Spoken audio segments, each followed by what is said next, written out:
va connecter avec ABBA Technology. Connectons la World Tech à vos projets. Ça va connecter avec IT Road, le match parfait du conseil et de la transformation digitale. Pourquoi le Maroc, qui accueille pour la 4e année consécutive GITEX Africa, est-il devenu le hub de la transformation digitale en Afrique et à l'échelle internationale? On vous explique tout ça depuis le studio Ça va connecter à GITEX Africa 2026. Bienvenue au match parfait de Madame la ministre de la Transition numérique et de la réforme de l'administration du Maroc, Amal El Fallah Segrochni. Ça va connecter exceptionnel avec une invitée qui fait l'actualité en ce GITEX 2026 Africa. Madame la ministre, merci d'être avec nous. Merci pour l'invitation. Amal El Fallah Segrochni, vous êtes, on le rappelle, en charge de la transition numérique et de la réforme de l'administration du Royaume du Maroc. Nous sommes en compagnie de Sana Ifak, experte en développement des relations France-Maroc. Le Maroc, justement, il accueille depuis plusieurs années maintenant GITEX Africa. C'est le plus grand rendez-vous de la tech en Afrique. Est-ce qu'on peut dire aujourd'hui que le Maroc est devenu le pays, la destination phare de la tech sur le continent ? Oui, je pense qu'on peut le dire, mais pas uniquement parce qu'il y a GITEX Africa.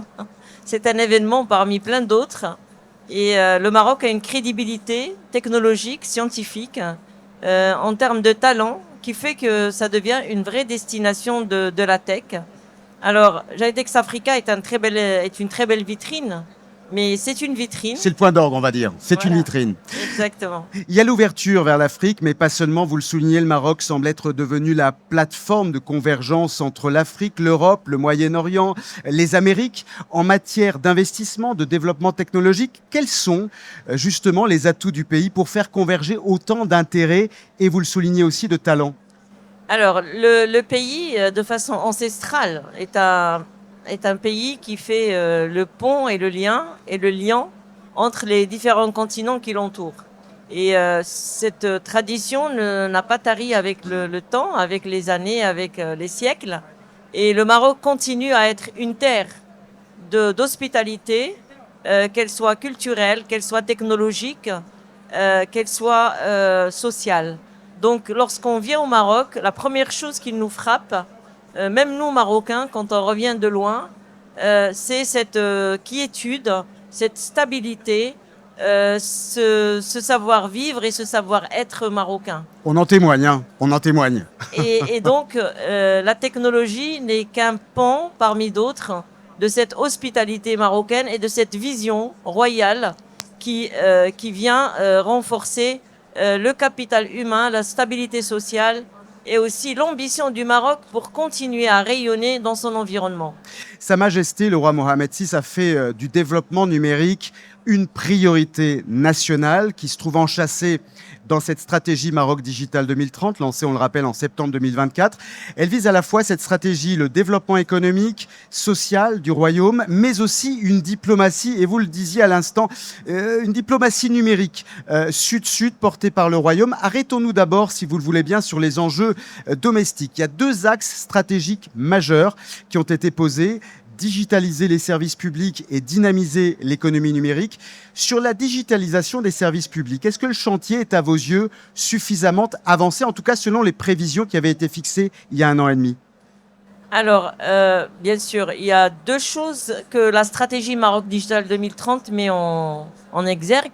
La première, c'est la réforme de l'administration. Ce n'est pas que la digitalisation. Et l'autre chose, c'est l'économie numérique. Donc, si je m'arrête sur la réforme de l'administration, elle est portée par 2 choses. La simplification des procédures, la loi 55-19, et la digitalisation qui, elle, dépend de beaucoup d'autres lois que j'aurai peut-être l'occasion de développer ou pas, selon le temps que nous avons. Donc, ça veut dire quoi? Ça veut dire qu'aujourd'hui, tout citoyen, quel que soit l'endroit où il se trouve, doit être en mesure de bénéficier des services administratifs digitalisés. Et Sa Majesté le Roi, dans les 2 derniers discours, a précisé, a insisté sur le Maroc à une seule vitesse. Cela veut dire quoi? Cela veut dire que l'on soit sur l'axe Rabat-Casa, dans le nord, dans le sud, est-ouest, dans les zones reculées, la montagne, tout le monde doit avoir... C'est l'égalité des chances numériques. tout le monde doit être en mesure d'accéder aux services numériques. Alors, bien sûr, notre ministère travaille également, puisque c'est sa spécialisation, sur la simplification des procédures. Ça veut dire qu'on veut avoir moins de papier à fournir, on veut faire plus de choses de façon digitale, etc. Alors, pour y arriver, il y a besoin aussi de travailler avec les autres administrations. Parce que n'importe quel service administratif repose sur des documents qui viennent d'ailleurs, d'autres administrations. Et c'est pour cela que nous travaillons beaucoup sur la partie simplification avec les autres administrations pour arriver à simplifier. Je vais vous donner un exemple. S'inscrire en candidat libre au baccalauréat est passé de 6 jours à 20 minutes. Ah ouais. D'un point 6 de vue, jours à 20 minutes. Ah, c'est impressionnant. ça, c'est un exemple, mais il y en a plein d'autres. Et donc, il faut emborder toutes les administrations.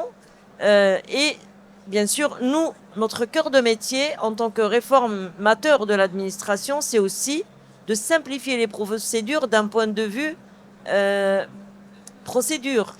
Mais en même temps... Et de créer l'interconnexion, j'imagine, entre les services. Exactement, c'est ça que je voulais dire. Créer l'interopérabilité entre les administrations. En 2022, le Maroc a été classé au 113e rang mondial pour le développement des services publics en ligne. Pour 2026, vous visiez dans votre stratégie nationale le 85e rang mondial. Est-ce qu'on s'y rend vers ce classement-là? Ce que je peux vous dire, c'est sur bien sûr, on y travaille, mais ce que je peux vous dire déjà, c'est que nous avons gagné 14 points sur le classement mondial de la préparation à l'adoption de l'intelligence artificielle. Depuis 2022? En 2025. Wow. En une année. On a gagné 14 points. On est passé de la 111e position à la 87e position. Et si on me laisse faire, je promets qu'on peut être dans les 50 premiers. Autre objectif de votre stratégie, dynamiser l'économie numérique. Cet objectif, il se chiffre. Pour cette année, les revenus à l'export du numérique marocain que vous souhaitez générer, c'est 25 milliards de dirhams. Là aussi, est-ce qu'on en prend le chemin, Madame la Ministre? Alors, on a plus que pris le chemin. Vous l'avez dépassé, j'imagine. On l'a dépassé en 2024. On est passé à 26,22 milliards de dirhams. Et le premier semestre 2025, on a une croissance de 3,5%. Et je suis confiante qu'on va faire plus au second semestre 2025. En tout cas, c'est bien parti. En début d'année, vous avez présenté un plan ambitieux pour développer l'IA au Maroc, qui devrait prendre la forme donc d'une stratégie là aussi nationale et dont la feuille de route devrait être prochainement dévoilée. Ce plan, il vise notamment à renforcer votre souveraineté numérique. Est-ce que cette souveraineté, elle est aujourd'hui menacée et quelles sont vos priorités pour l'assurer justement? Alors, la feuille de route Maroc AI Made in Morocco, en fait, on l'a appelée. Pour l'IA marocaine, c'est une feuille de route qui met un plan d'action pour arriver à être un leader d'intelligence artificielle continentale à horizon 2030. Et donc là, il y a un certain nombre d'indicateurs qu'il faut cocher. Par exemple, il faut une certaine puissance de calcul sur le continent, dans le pays. Il faut des data centers, il faut de l'infrastructure, il faut de la connectivité, etc. Et là-dessus, nous avons mis les bouchées triples, puisqu'on nous avait annoncé aux Assises nationales de l'IA 2 data centers, un de 50 MW à Rabat et un de 500 MW à Dakhla, ce qui est inédit sur le continent et même ailleurs. Même ailleurs, hein. Là-dessus, on travaille beaucoup. Hier, on a signé le lancement des études avec la CDG, avec le fonds d'investissement Mohamed VI, la région de Dakhla, puisqu'il va être hébergé à Dakhla. Et on a tous les green lights, c'est pas les feux verts, c'est pas le feu. c'est pas la circulation, mais en tout cas, c'est pas l'incendie. On avance, on avance. Green lights, ok. Donc sur Dakhla, on est bon. Sur Rabat, on est sur du 50 MW pour un cloud souverain pour l'administration justement marocaine qui va être hébergée à Rabat. Incessamment sous peu. Alors la souveraineté, pour répondre à votre question, est-ce qu'elle est menacée? Elle est menacée partout, sur toute la planète. Et donc, il y a une prise de conscience, c'est ça que je voulais dire. Il y a une prise de conscience réelle de la manière dont il faut effectivement l'adresser, j'ai l'impression. Alors, il n'y a pas une prise de conscience. Ouais. Honnêtement, au Maroc, on est très avancé sur le sujet. Ouais. La souveraineté, c'est un motto national depuis toujours. Je pense que si vous regardez le travail que fait la CNDP depuis 2018 sur la souveraineté et la protection des données, c'est juste remarquable. Si vous voyez la DGSSI, c'est aussi remarquable. Nous, en tant que ministère de la Transition numérique, nous travaillons avec les protagonistes, pour tous les protagonistes, la CNDP, la DGSN, la DGSSI, pour nous assurer de cette souveraineté numérique, parce que c'est pas on ne peut pas faire du digital sans souveraineté. Et ce matin, il y avait un keynote qui expliquait l'accélération du temps c'est l'accélération du temps par le numérique qui est dangereuse. Et qui demande aussi, et c'est là que je vais laisser la parole très rapidement, parce qu'on est pris par le temps, à Sana, il faut aussi des talents. Et les talents, soulignons-le quand même, c'est la jeunesse. Et votre pays en regorge de talents dans cette jeunesse. Sana, très rapidement, une petite question. Très rapidement, effectivement, Madame la Ministre. Merci d'être parmi nous, c'est un grand honneur. Je sais que vous tenez énormément à mettre en valeur la jeunesse marocaine. Et d'ailleurs, vous avez parlé de Dakhla. On a assisté il n'y a pas très longtemps à un événement ensemble où il y avait beaucoup d'émotions. Donc, je porte le Maroc sur mon cœur là aujourd'hui en votre présence. Et vous avez lancé Ramadan IA durant la période de Ramadan. Il y a trois groupes de jeunes qui ont gagné, donc été lauréats et félicités la semaine dernière. Qu'est-ce que vous pouvez nous dire là-dessus? Je crois que vous avez des annonces à faire à ce sujet. Et encore une fois, je vous dis merci, parce que je sais que j'aurai plus la parole après. Donc merci, merci, merci. La jeunesse, moteur aussi de cette dynamique. Sana et moi, nous ne sommes pas très jeunes encore. Enfin, je veux dire, il il ne faut pas dire ça ici. Hein.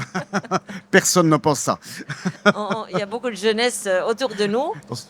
Moi, je suis particulièrement sensible à la relève. La question de relève se pose dans tous les pays, au Maroc aussi.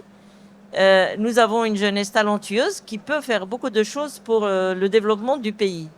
Alors, Ramadania, c'est une initiative qui consiste à faire travailler les jeunes pendant le mois de Ramadan, qui est très souvent considéré comme un mois un peu relax. Un peu chômé, ouais. Donc voilà, nous on a dit qu'on allait travailler beaucoup parce que dans la culture, la vraie culture musulmane, al-amal ibada, le travail c'est une prière.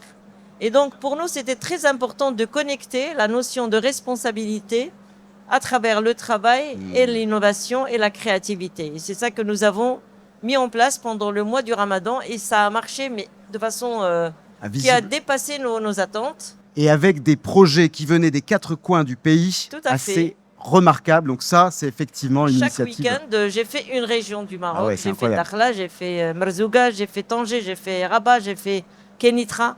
Là où j'ai pu, je suis allée. Et je peux vous dire que ça vous change un peu le mindset. Absolument. Quand vous voyez le terrain. Et c'est un petit peu ça que je voulais. Je voulais avoir une sensibilité plus forte de ce qui peut émerger de ces régions. On parle toujours de Dra'at Filal, Rachidia, comme étant une région qui regorge de mathématiciens. Il y a une légende autour de ça qui circule sur les mathématiques et Rachidia. Et on se rend compte, c'est pas un secret de polichinelle, hein, lorsqu'on a fait le hackathon national, sur les 40 projets, il y en a 3 qui ont été les premiers classés. Lauréat. Le premier, c'est Rachidia. C'est un pur hasard. Il n'y a pas eu de pression nulle part. Non, du tout. Alors, on a eu Rachidia, on a eu Dakhla et on a eu Fès Meknès. Donc, c'est pour dire que les axes traditionnels auxquels on pense ne sont pas forcément là où il y a le plus d'innovation. Alors, on ne va pas généraliser sur un hackathon, on est bien d'accord. Donc, on va aller un peu plus loin. Et au mois de juin, les 2 dernières semaines de juin, j'ai le rêve de reproduire le Summer Camp de Dartmouth au Maroc. 70 ans après, il y a 70 ans, on a dit, il y avait 4 chercheurs dans Marvin Minsky. Ils se sont réunis dans un désert américain. Ils se sont dit, et si on faisait des machines intelligentes pour créer l'intelligence artificielle? Alors je vais la faire courte. Ils ont essayé de reproduire les processus cognitifs humains. 70 ans après, où en sommes-nous? Eh bien, on va être à Merzouga et on va avoir 5000 jeunes autour de la créativité et de l'innovation. Et peut-être qu'il y a une nouvelle IA qui va sortir de Merzouga, qui sait. C'est pas peut-être, elle va sortir. 5000 jeunes, il y en a qui peuvent l'applaudir et vous pouvez l'applaudir. C'est ça aussi le Maroc qui gagne et qui avance. En parlant de jeunesse, parce qu'on est pris par le temps, on va accueillir Doua qui souhaitait, et c'est toute l'équipe également qui souhaitait vous offrir un petit cadeau. Voilà, c'est un cadre. On va l'ouvrir s'il vous plaît, Doua. Attends. Pose-le sur la table, ça sera Voilà, beaucoup on va mieux, le je poser pense. sur la table. On va l'ouvrir. Doua est un petit peu impressionné, mais tout va très bien. C'est magnifique. Voilà. On souhaitait vous offrir ce cadre qui remercie aussi l'initiative du ministère qui a permis justement ici à Jaytex l'organisation de ces plateaux et surtout de créer la connexion des talents entre la France, le Canada, le Maroc. Et c'est à votre initiative, donc on voulait vous souligner, vous remercier, Madame la Ministre. Merci beaucoup, ça me touche vraiment. J'attendais pas de cadeau. Je suis vraiment ravie. Let's connect Africa. forever. Forever. Exactement. Thank you. Longue et belle vie au Maroc Digital Madame la ministre, 2030. on va prendre une photo avec Alors, le cadre après. on va juste après prendre la photo. On va juste terminer ici. Le temps de nous remercier et de souligner justement les belles initiatives du Maroc. Maroc Digital 2030, IA Maroc 2030, Hub, D4SD, on l'a vu derrière. C'est aussi une initiative portée par le PNUD à toutes les ententes de coopération que vous menez et à cette vision pour un développement numérique durable en Afrique. Merci à vous pour cette initiative et saine et belle ambition que celle-ci. Merci Madame la Ministre. Merci Madame la Sana. ministre. Merci beaucoup.